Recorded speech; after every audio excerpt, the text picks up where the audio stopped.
विभव मापी, इंग्लिश में बोलते हैं इसको पोटेंशियोमीटर।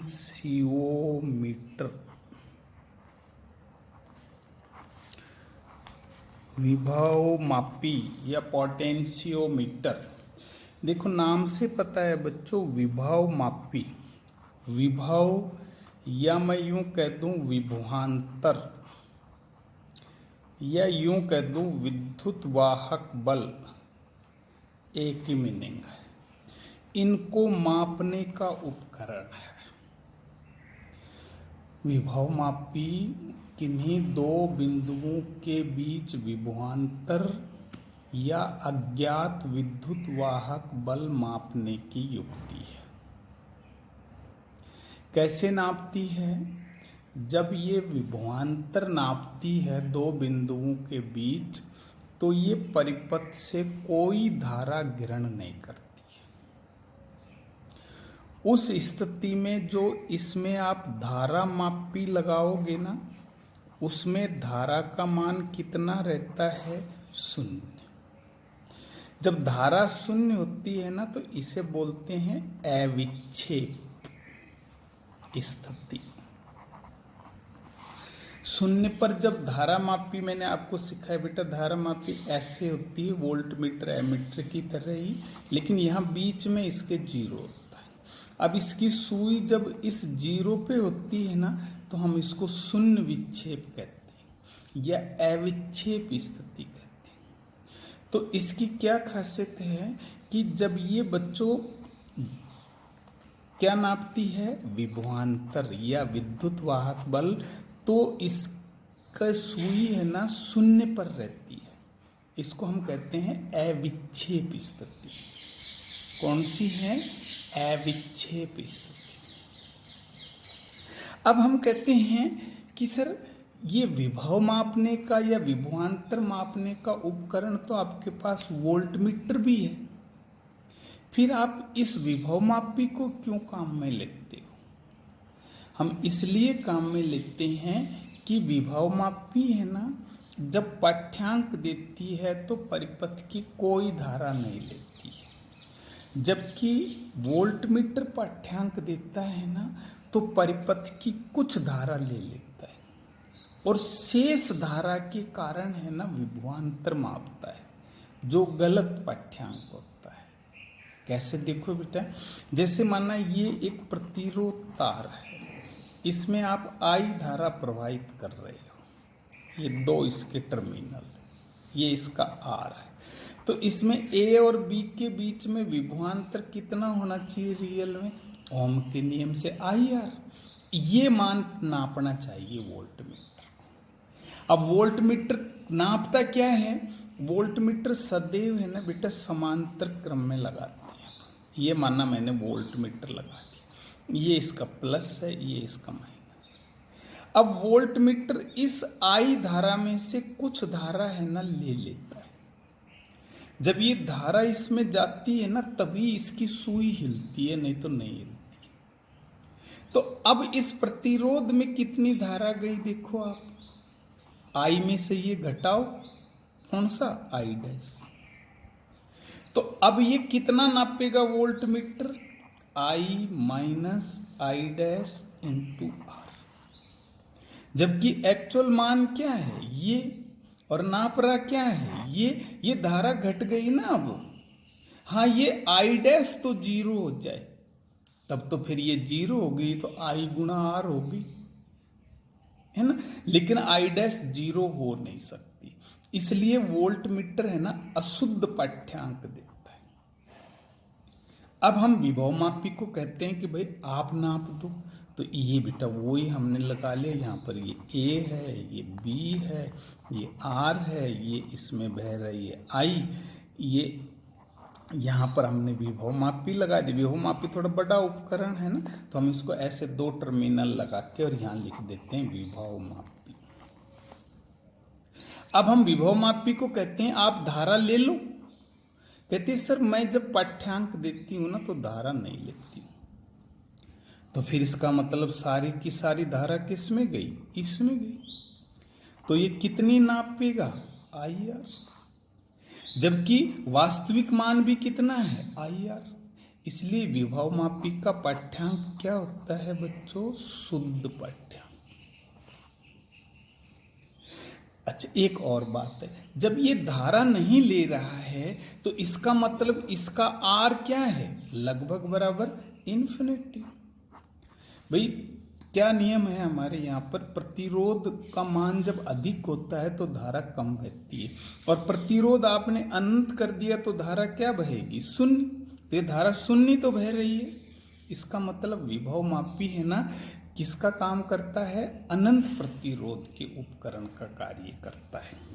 अनंत प्रतिरोध किसका होता है? आदर्श वोल्टमीटर का। देन विभव मापी क्या है? आदर्श वोल्टमीटर। एक इसमें क्या करते हैं, ये जो अज्ञात विभवांतर होता है ना, जिसका मान नापना होता है, उसकी किससे तुलना करते हैं? ज्ञात विभवांतर से। अज्ञात विभवांतर की किससे तुलना करते हैं? ज्ञात विभवांतर से। फिर अज्ञात विभवांतर मापा जाता है। अब हम आपको इसकी बनावट सिखाएंगे। बनावट ये अपने लैब में है, अपन इसके प्रैक्टिकल भी करेंगे। 4 प्रैक्टिकल हैं, अपन करेंगे। विभव मापी क्या है? एक लकड़ी का तख्ता है बच्चों ये, और हम एक 10 मीटर लंबा तार लेते हैं। कौन सी मिश्र धातु का? मैग्नीन या कांस्टेंट। इसका क्यों कि इसका जो है ना इसकी प्रतिरोधकता देखो अधिक होती है, परंतु इसका ताप प्रतिरोध गुणांक है ना लगभग 0 होता है। इसलिए इसमें अगर ज्यादा समय तक भी धारा प्रवाहित कर दें तो इसका प्रतिरोध है ना बदलता नहीं। इस 10 मीटर के है ना अपन 10 टुकड़े करते हैं, और एक एक टुकड़े को ऐसे लगा देते हैं। 2 3 4 5 6 7 8 9 10 ऐसे लगा देते हैं। और ये लग रहे हैं आपको समांतर क्रम में, लेकिन सच में ये श्रेणी क्रम में होते हैं। ये यहां देखो, ये तांबे की पत्ती लगा दी, तो अब ये श्रेणी हो गया ना, देखो यूं, फिर इधर लगा दी यूं, फिर इधर लगा दी यूं, फिर इधर लगा दी यूं, ऐसे। इनको मोटे तांबे की पत्तियों से कैसे जोड़ देते हैं? श्रेणी क्रम में जोड़ देते हैं। देखो ये पहला सिरा है ना, देखो इसको A बोलते हैं, इसको B बोलते हैं। ये पहला सिरा A टर्मिनल है, आखिरी B टर्मिनल। इसके साथ साथ एक स्केल भी लगा देते हैं। इसमें एक जॉकी होती है जिसको विसर्पी कुंजी कहते हैं। वो क्या है? वो इसमें एक धातु की छड़ अलग होती है, यहां पर अलग है, इस पर चलती है ये, है ना। और इसके द्वारा हम ये जो तार है ना, इसके किसी भी बिंदु से संपर्क बना सकते हैं। 0 से लेकर के है ना 1000 सेंटीमीटर। 1000 सेंटीमीटर में तो 10 मीटर बढ़ेंगे, तो हम सेंटीमीटर में नापते हैं, और उस स्थिति को है ना हम स्केल से पढ़ सकते हैं। ये विसर्पी कुंजी है। ये क्या है? तांबे की पत्तियां हैं। ये मैग्नीन कांस्टेंटन का तार है। ये क्या है? स्केल है। ये इसकी बच्चों क्या है? बनावट। अब इसका क्या है? सिद्धांत। ये इसकी मुख्य बात है। सिद्धांत में क्या है? हम 10 मीटर लंबे तार को सीधा ही दिखा देते हैं, ये A और B। इसमें 2 है ना परिपथ होते हैं। एक परिपथ में क्या होता है? ये संचायक सेल होता है, जिसको EP से या E0 से दर्शाते हैं। एक कुंजी होती है, एक धारा नियंत्रक होता है। ये धारा नियंत्रक है। ये प्लस से धारा बहेगी, यों जाएगी, यों जाएगी। ये प्राइमरी सर्किट होता है। ये इसका बच्चों दूसरा सर्किट होता है। इसमें ये अज्ञात विद्युत वाहक बल है, जिसको हमें क्या क्या करना है? ज्ञात करना है। इसके साथ क्या जोड़ देते हैं? गैल्वेनोमीटर। और फिर क्या जोड़ देते हैं? विसर्पी कुंजी। देखो इस सर्किट में धारा नहीं बहती है, क्योंकि अभी मैंने बताया ना, जब पाठ्यांक देती है तो ये परिपथ से कोई धारा नहीं लेती। ये इसका क्या है, प्राथमिक परिपथ। ये कौन सा है, द्वितीयक, सेकेंडरी। अब हमें तो ई का मान नापना है, अज्ञात विद्युत वाहक बल का। कैसे नापेंगे, सबसे पहले बच्चों इस कुंजी K1 की डाट लगा देते हैं और धारा नियंत्रक को ऐसे हम व्यवस्थित करते हैं कि ये सेल है ना, इसकी सारी धारा इसमें बह जाए, तार AP में। जब धारा बहेगी तो मैं यूं कह सकता हूं ये EP है ना, सारा इसके ऊपर वितरित हो जाता है, AB तार पर। किस पर वितरित हो जाता है, AB तार पर है ना, वितरित हो जाता है। देखो अब मैं ये कहता हूं कि अगर ये EP है ना, माना बड़ा है किससे, E से, ये शर्त है। अगर ये E बड़ा EP से होगा ना तो अपन नहीं ज्ञात कर सकते। यदि EP बड़ा है E से तो अपन इस जोकी को तार पर चलाते जाएंगे ना तो कहीं एक बिंदु ऐसा आएगा, माना ये C है। देखो इस C बिंदु पर जैसे जोकी दबाएंगे ना तो धारा मापी में 0 आएगा। हम कहेंगे ये 0 कैसे आ गया, ये इसलिए आया 0 बेटा कि ये A से J तक जो ये EP का भाग वितरित हुआ है, जैसे 2 वोल्ट है तो पूरे पे 2 वोल्ट फैलेगा। अब माना ये आधा यहां है तो 1 वोल्ट फैलेगा। अब जैसे ये 1 से भी कम है तो जैसे माना ये 0.8 वोल्ट है, एक थिंकिंग देखें अपन, तो ये 0.8 वोल्ट हो गया एक थिंकिंग। ये 0.8 वोल्ट क्या करेगा, इस सुई को कहता है इधर आ जा। लेकिन ये जो सेल लग रहा है, अगर ये सेल भी माना 0.8 वोल्ट का ही है तो ये इस सुई को कहेगा इधर आ जा। और ये दोनों जब बराबर हैं तो एक दूसरे को कैंसिल कर देंगे और सुई किस पर रहेगी, 0 पर। इसको बोलते हैं अविक्षेप स्थिति। क्या बोलते हैं, अविक्षेप स्थिति।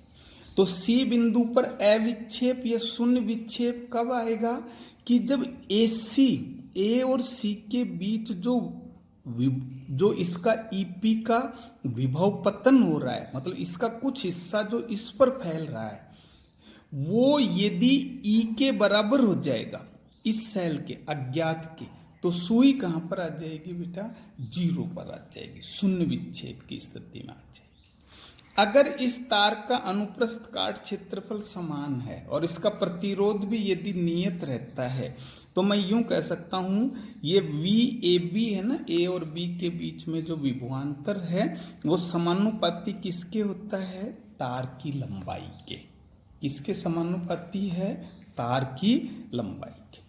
अगर मैं ये समानुपाती चिन्ह हटा दूंगा तो यहां एक नियतांक लाएंगे x बराबर क्या हो गया, VAB, सॉरी कैपिटल L है, VAB बटा L। इसका नाम है विभव प्रवणता। क्या है, विभव प्रवणता। ये क्या चीज है कि अगर मैं L बराबर 1 मीटर कर दूं तो x बराबर क्या हो गया, VAB। देन विभव प्रवणता क्या हो गई, विभव मापी तार की एकांक लंबाई पर जो विभव पतन होता है उसके बराबर होती है। विभव मापी तार की एकांक लंबाई पर विभव पतन के बराबर होती है। इसका मात्रक क्या हो गया, वोल्ट प्रति मीटर। ये एक नई राशि आ गई x।